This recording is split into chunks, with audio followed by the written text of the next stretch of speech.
Sports update ulit tayo mga ka-YouTube. Bigyan natin ng reaction tong naging laban ni Mel Fajardo at John Paul Gabonilas. At pansinin din natin yung mga nakakatawang eksena sa labang ito. Ngunit bago ang lahat, tayo po muna ay mag-intro. Welcome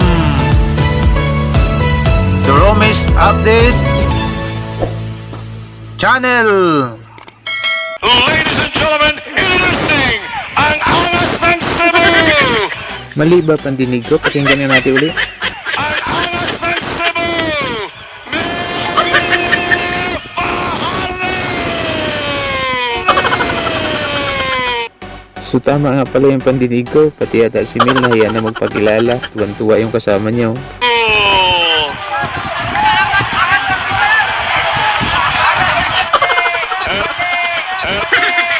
Ladies and gentlemen, John Paul, the Destroyer Gabonilas! John Paul, the Destroyer Gabonilas! The Destroyer Gabonilas! Yung original na angas ng Cebu ay naging destroyer na ngayon.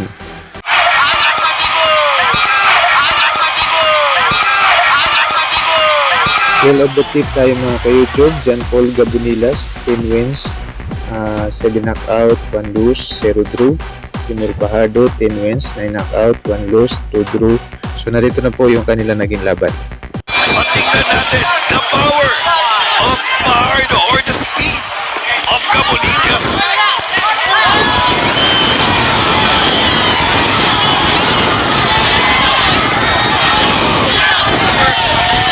Lakas ng right hook.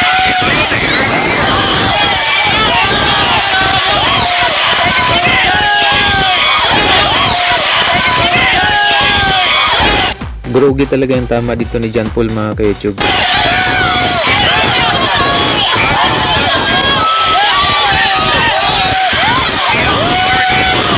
Hilong-hilo pa siya dyan mga ka-YouTube. So narito yung patuloy nilang laban.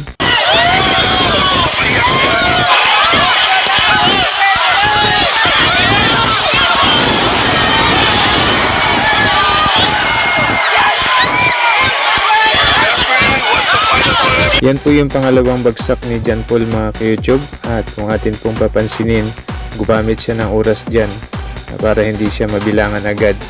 So nakapagpahinga pa siya dyan kung ating titignan. Subalit binilangan talaga siya dyan ng referee kasi bagsak talaga siya doon. So tuloy tayo mga ka-YouTube. That is the second knockdown here on the first round.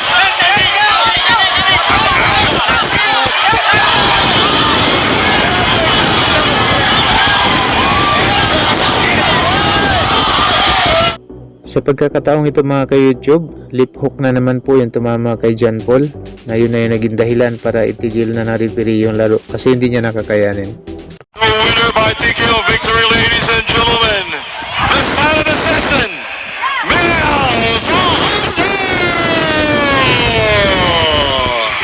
At sa huli, naging tama na rin yung ring announcer mga ka-YouTube. Silent Assassin, Mel Fajardo, winner by TKO. Thank you very much and God bless.